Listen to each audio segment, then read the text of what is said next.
Welcome back to Global English Podcast. I'm your host, Jordan. And I'm Taylor. And we are here for another deep dive where we take all the complex research and articles you send us and really distill them into the sharpest, most actionable insights. Yes.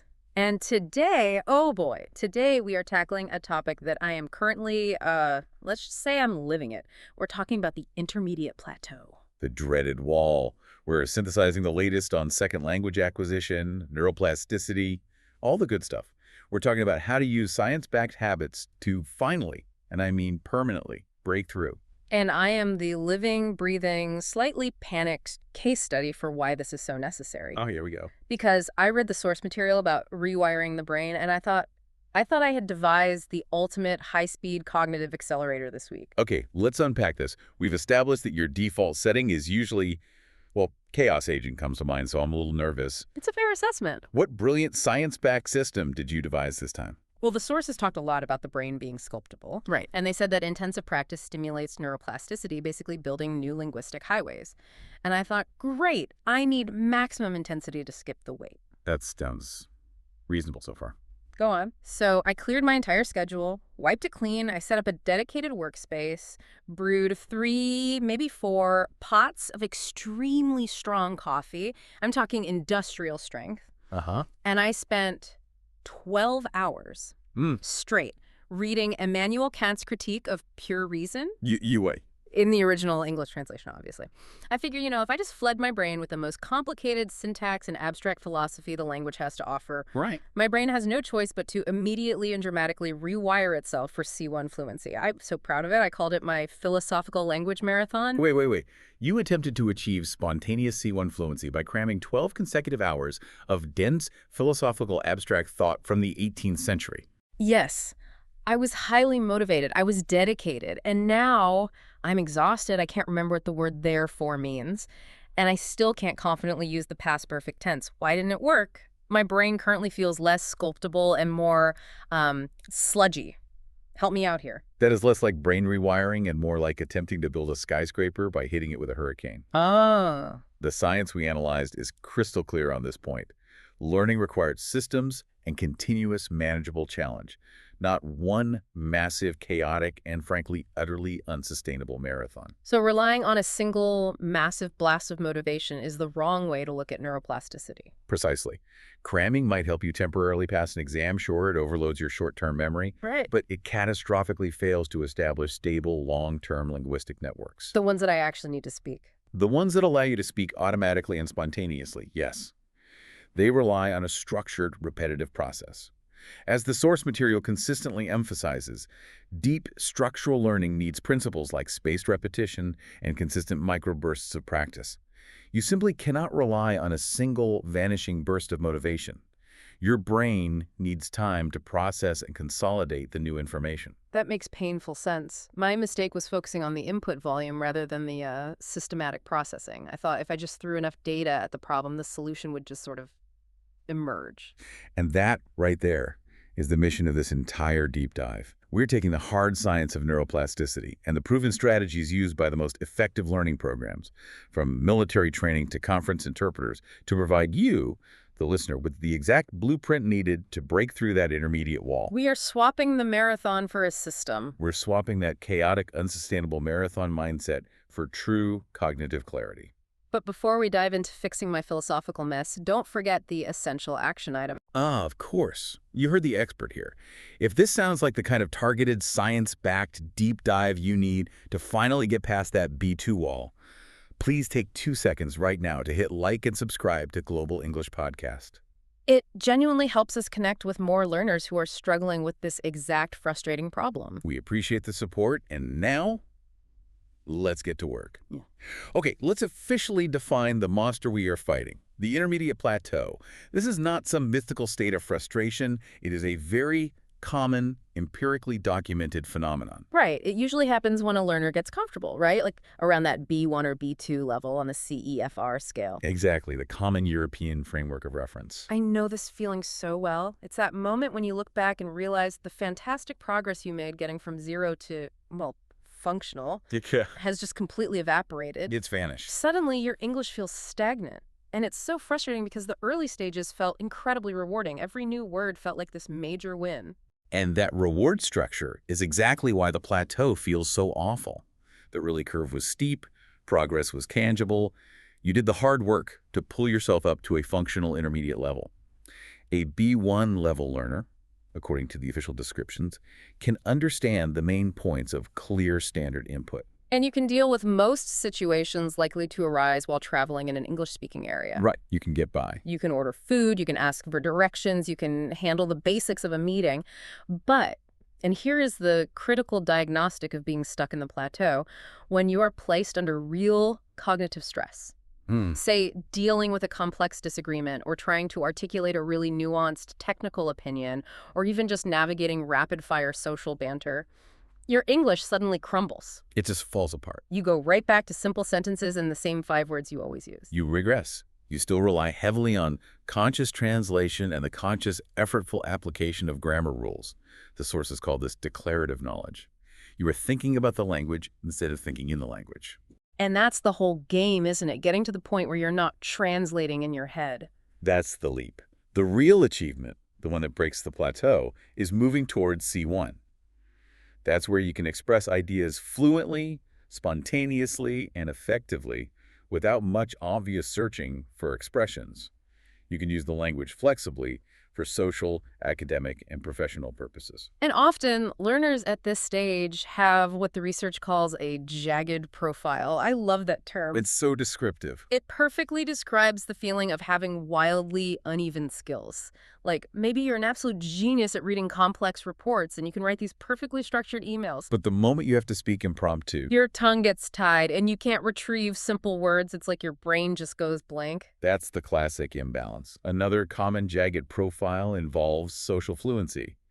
You might be excellent at talking and joking with other non-native speakers who share your linguistic background. Right, because you're all on the same page. You have the same reference points. Exactly. But the moment you join a fast-paced group of native speakers, especially listening to local comedy or slang or dense cultural references, you suddenly feel completely lost. And you start to think, maybe unfairly, that they're being needlessly obscure when really you're just missing the complex contextual nuances. That sense of being constantly one step behind, and Yeah. that failure to transition from being merely understood to being truly effective, that is the intermediate plateau defined. Okay, but why? Why does this specific phase take so much longer and feel so much harder than the initial jump from A1 to B1? I put in 12 hours of Kant. And that effort only highlighted the problem. The reason this phase is so protracted is rooted in pure mathematics and foundational cognitive science. We need to talk about the sheer vocabulary gap and the harsh reality of how human language works. Okay, hit me with the numbers. I'm ready. An intermediate speaker can navigate daily life with a vocabulary of about 3,000 words. That is a functional, operational level. And if someone tells you 3,000 words, that sounds like success. They're right, functionally speaking. But there's a but coming. But the average native speaker, the person you are trying to converse naturally with, possesses and can actively use a vocabulary of around 20,000 words. 20,000. 20,000. That is a 17,000-word chasm separating basic operational fluency from fully rounded native mastery. Bridging that immense gap requires fundamentally changing how you acquire and retain language. And this is where that cold, hard economic reality of what was Zipf's law comes in, this whole idea of diminishing returns. Zipf's law is crucial for understanding why your progress has stalled. Think back to when you started learning. Your progress curve was steep because the first 100 words you learned, whereas like the A is AU, they make up something like 50% of all written English. So learning just a few words gives you a huge boost in comprehension. A massive boost. Yeah. Every hour felt highly productive. You were unlocking huge chunks of the language. I remember that high. Every lesson felt like I was leveling up in a video game. But Zipf's law dictates that word frequency drops off exponentially. As you move beyond the common 3,000 words, the new vocabulary you encounter appears less and less frequently. Consequently, it requires significantly more encounters and more deliberate effort to acquire, internalize, and remember them. So if the word big appears multiple times daily in every conversation, it's quickly ingrained. But high-level synonyms like colossal, gargantuan, or capacious, They might appear once every 6 months, meaning I need to work much harder to encounter them in a natural context and actually remember them. Exactly. You're putting in vastly more effort for progressively less visible, shallower results. This diminishing return perfectly explains why the progress curve feels so frustratingly shallow at the intermediate level. The systems you built for the first 3,000 words are stable, but stable means resistant to change. And that resistance is the very definition of the plateau. Precisely. So the brain is comfortable in the B1, B2 phase. How do we force it to become uncomfortable enough to change? What are the physical, literal changes that this rewiring actually entails? I want the real science of neuroplasticity. Let's get technical. Okay, let's get highly technical and then use some good metaphors. The feeling of being stuck is often the sign that your brain needs to execute a critical shift. The adult brain absolutely retains the capacity for neuroplasticity, but this change requires more explicit, intentional, and system-driven learning strategies compared to the effortless immersion children experience. So what's the fundamental shift we need to make? The brain needs to transition from declarative knowledge, that's the conscious awareness of rules, charts, and direct translation, to procedural knowledge, which is the automatic, habitual, high-speed execution of the language without conscious thought. I need an analogy for that, because that sounds like the core problem right there. Okay, think about learning to drive a stick-shift car. Oh, I remember this. Yeah. Painfully. The first few weeks, that's declarative knowledge in action. You have to consciously think, clutch in, shift to second, ease off clutch, more gas. Every single step is conscious, slow, and effortful. And if someone asks you a complex question while you're doing it, you stall. You stall the car and the conversation. That's your brain when you speak English on the plateau. That's me, constantly stalling. Precisely. Now, fast forward a year. You drive procedurally. You don't think about the clutch or the gear changes. You just do them. You can manage a complex conversation, listen to music, and navigate traffic simultaneously. That smooth, effortless execution that is procedural knowledge. So to break the plateau, I have to shift my English skills from that slow, clunky declarative center to the fast, automatic procedural center. And that critical shift causes measurable physical changes. The source material mentioned research using magnetic resonance data, showing that increased language proficiency leads to measurable changes in the brain's actual structure. So it's not just a metaphor. It's not a metaphor. Sustained, systematic L2 learning leads to a measurable increase in gray matter density in language-related areas, particularly in the inferior frontal gyrus and surrounding cortical areas. Gray matter density sounds terribly clinical. Give me a metaphor for that. Think of it like this. If your consistent language practice is lifting weights at the gym, the gray matter density is the resulting increase in muscle fiber density. It reflects a higher concentration of neuronal cell bodies and synapses. It suggests enhanced processing capacity. So I'm building a physically stronger language processing machine. You literally are. The effort of pushing past the plateau is making your brain stronger and denser. That's encouraging, right? That's very encouraging. Furthermore, we see evidence of hippocampal plasticity. The hippocampus is crucial for memory consolidation and spatial navigation. L2 learning relies heavily on the hippocampus to consolidate new lexical items and grammatical information into long-term memory. So the fact that the structure is adapting shows that learning English isn't just about memorizing rules. It's about physically integrating vast amounts of new, complex data into your core memory system. And the cognitive benefits extend beyond just speaking English, right? The science shows that bilingualism enhances executive functions, which are those high-level cognitive skills we use for managing tasks. That's the most fascinating takeaway for the non-language benefits. The bilingual brain is constantly running an intense, high-load cognitive exercise. It has to select the appropriate English linguistic system while simultaneously and actively suppressing interference from your native language. It's like having two operating systems running at the same time, and you have to constantly prioritize one and firewall the other. That constant linguistic negotiation results in enhanced cognitive control mechanisms, better problem solving, easier task switching, improved selective focus, and quicker error detection. Wow. The concept of rewiring accurately captures the functional optimization of these cognitive resources. It is an intense cognitive workout, primarily for the prefrontal cortex, which is vital for managing the immense cognitive load associated with spontaneous L2 production. So the feeling of being stuck isn't necessarily a failure of effort. It's a clear sign that the old, easy methods that relied on passive input have just stopped working. Yes, and your brain is demanding a specific, sustained challenge. a cognitive restructuring to push past those stable but ultimately limited intermediate networks. That is the scientific reality check I needed. So now that we know why we're stuck and we understand that our brain is ready to be sculpted, let's talk practical solutions. We are moving beyond relying solely on textbooks and jumping right into the high-efficacy cognitive strategies used by high-level learners and professional interpreters. It's time for the upgrade game. It is. I will present a common, frustrating intermediate problem. You will give a chaotic but relatable guess at the solution. I am ready. I will embrace the chaos. And then I will deliver the science-backed power strategy. Let's do it. Upgrade 1. Mindset shift. Here's the situation. You have set a massive, inspiring goal. C1 fluency in 6 months. You start strong, but you feel completely overwhelmed by the sheer size of the task. That 17,000-word vocabulary gap alone is paralyzing. You give up after just 3 days.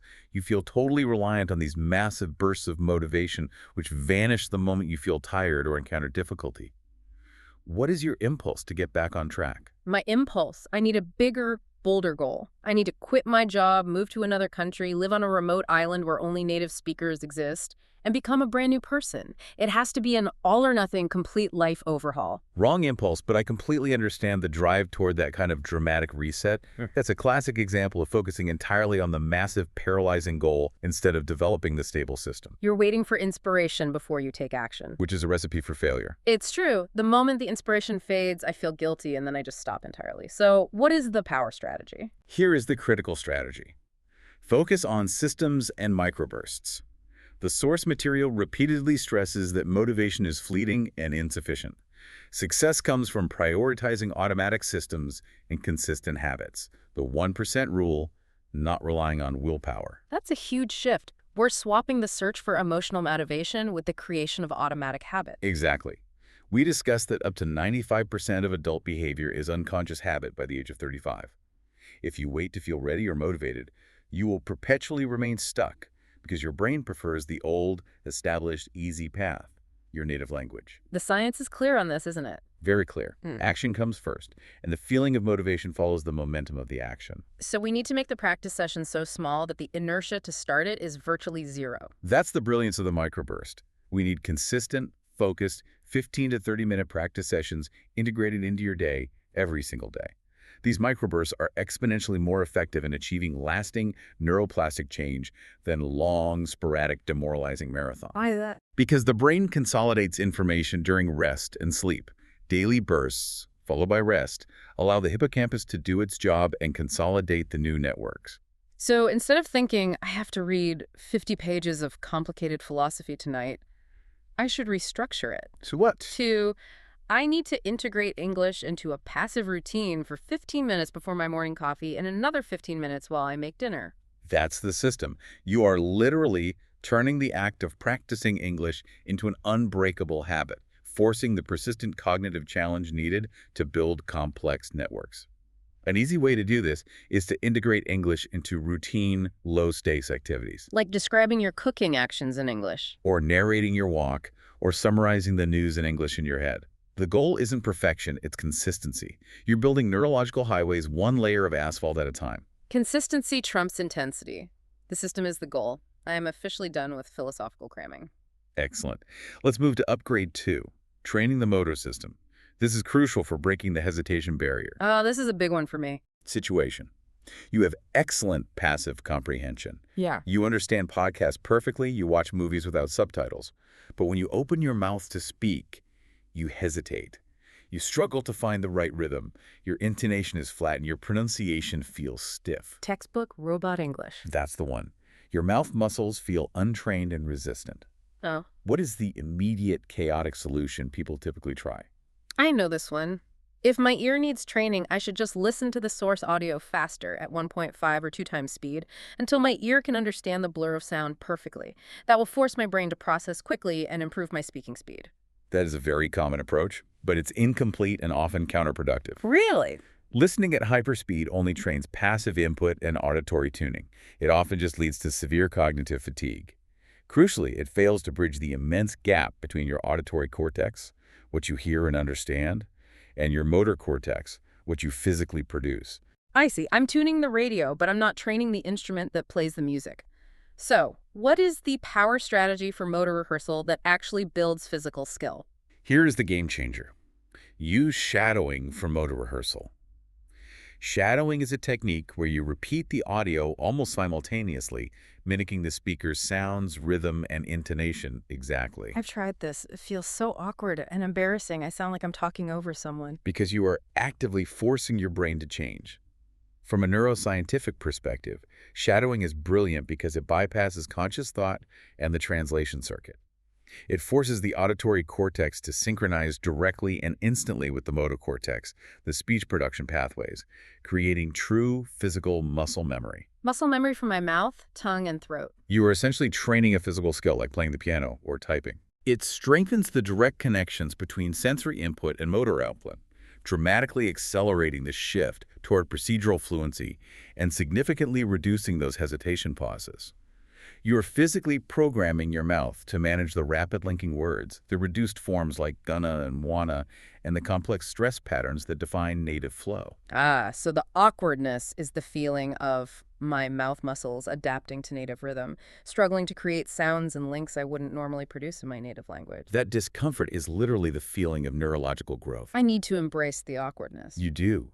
And the key rule here, intense, highly focused sessions, a maximum of 10 minutes. Why? Because shadowing is highly cognitively demanding.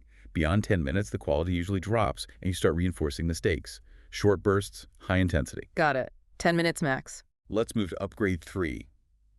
Vocabulary and contextual learning. Here's the situation. You know thousands of words individually. You pass every multiple choice vocabulary quiz.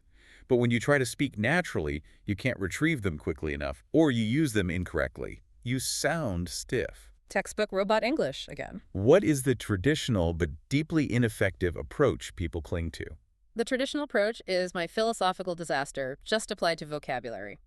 I need to go back to my dictionary and memorize a list of 50 new, incredibly rare, highfalutin words every single day, and I have to know the single word, L1 translation for each one. That right there is the L1 translation trap, combined with the false economy of Zipf's law. Memorizing lists of rare, low-frequency words is precisely what the diminishing returns principle tells us not to do.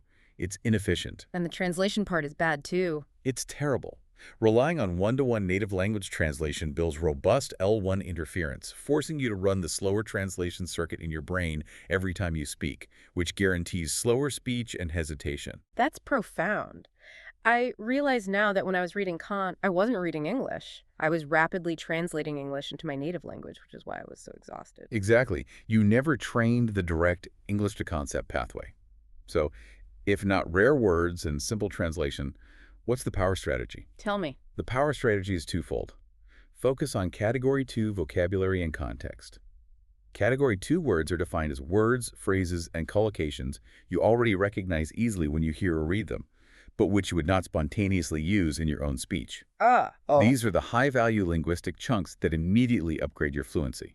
Common collocations, phrasal verbs, idioms, and useful transition phrases. I get it. These are the words that give English its flavor and make it sound natural. We're replacing single basic words with sophisticated, pre-packaged chunks of meaning.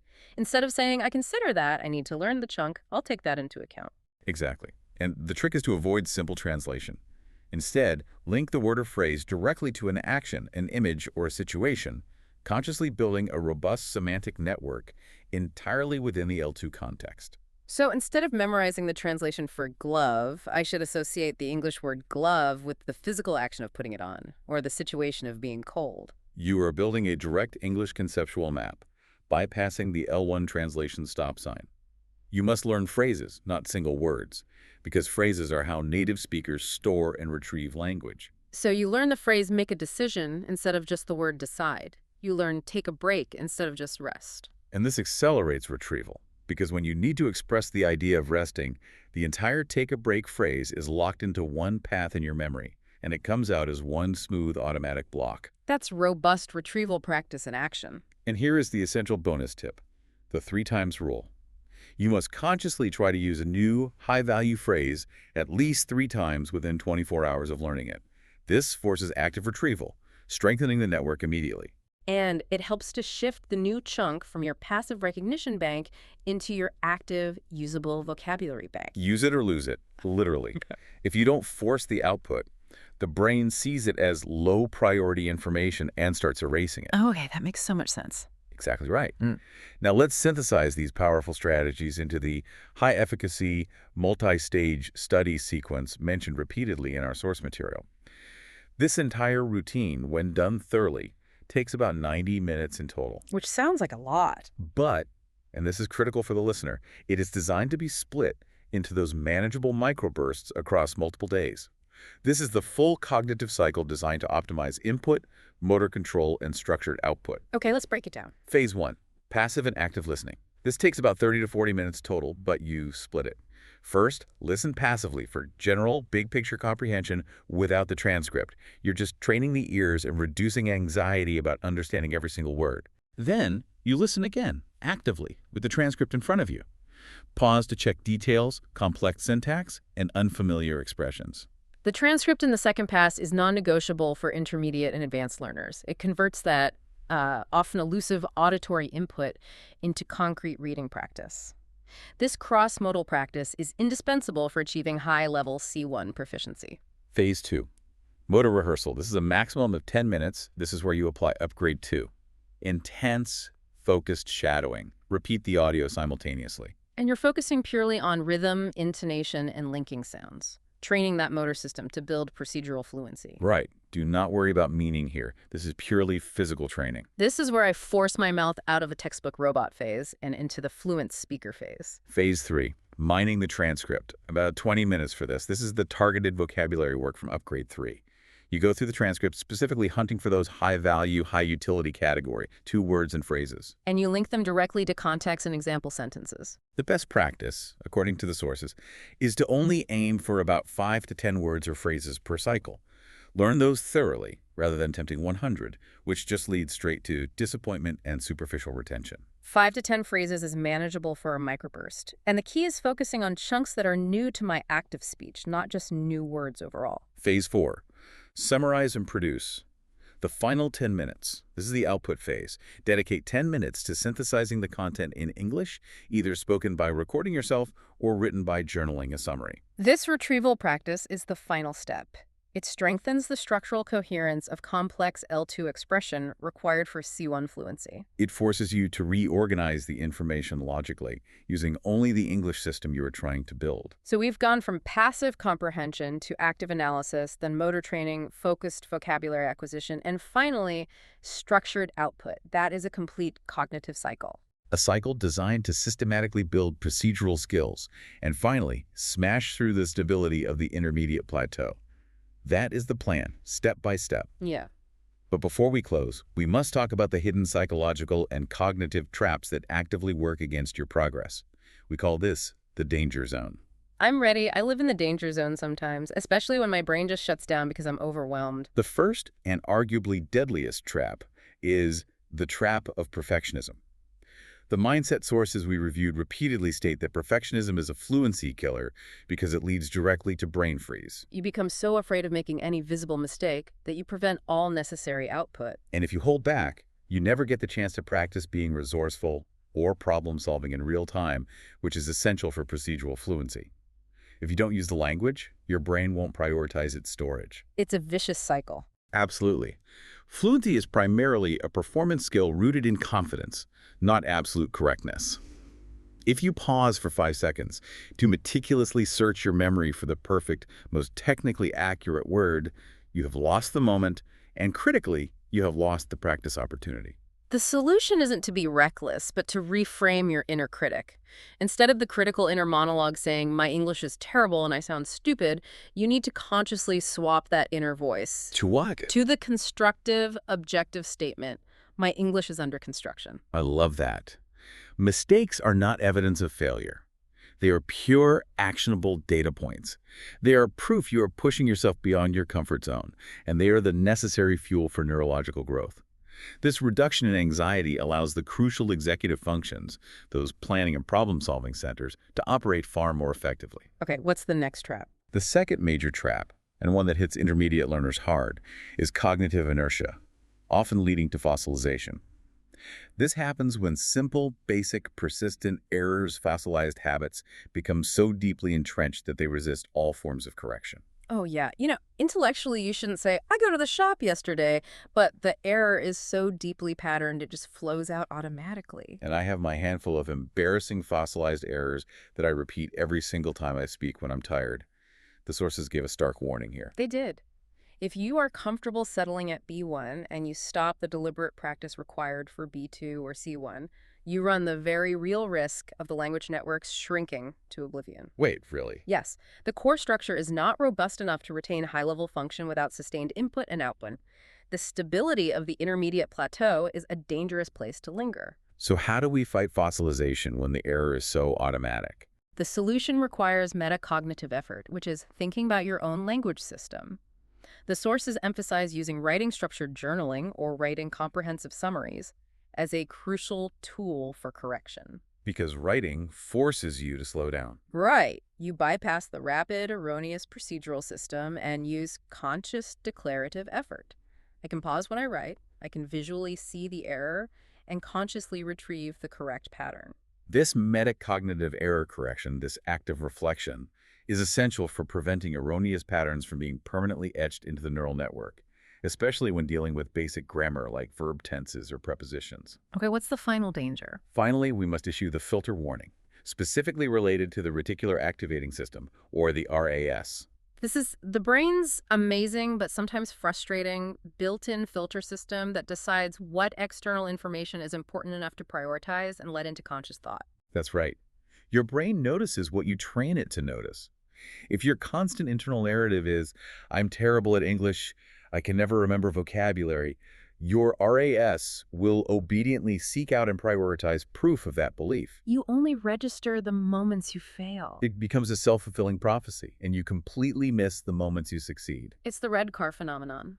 Once you decide you hate red cars, you suddenly see them everywhere. Not because there are more, but because your internal filter is prioritizing that stimulus. If I prioritize my failures, I only see failures. So the actionable, powerful tip here is to use simple, consistent affirmations to shift your focus and actively reprogram your internal narrative. You are literally installing a new positive app in your brain. So instead of dwelling on a slip-up, you use the affirmation, I am getting better at English every week, or I am improving my retrieval speed. This isn't just fluffy self-help, it's biology. When you shift your focus to growth, your RAS starts filtering for and finding signs of progress, which creates positive momentum, builds confidence, and actively guides the rewiring process in a constructive direction. Okay, it's a lot. We have covered a vast landscape of language learning and cognitive science, from the enhancement of gray matter density to the essential techniques for fighting fossilization.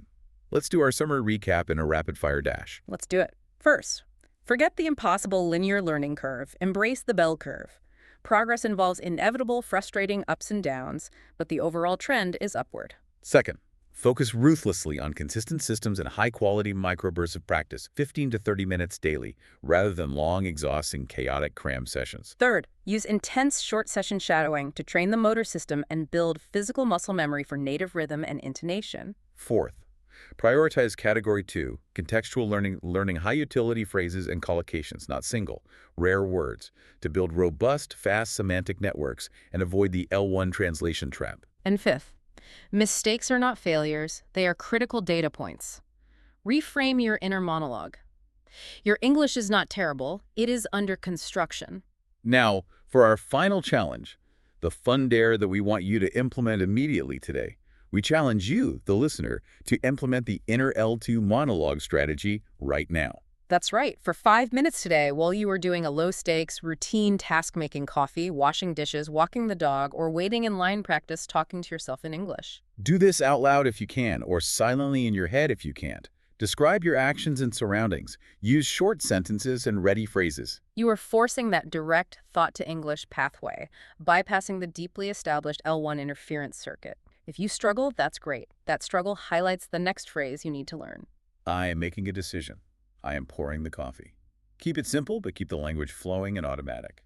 This deliberate output practice is the key to unlocking the procedural memory required for true fluency. Consistency is the superior force in language learning. Your brain is flexible and you are sculptable.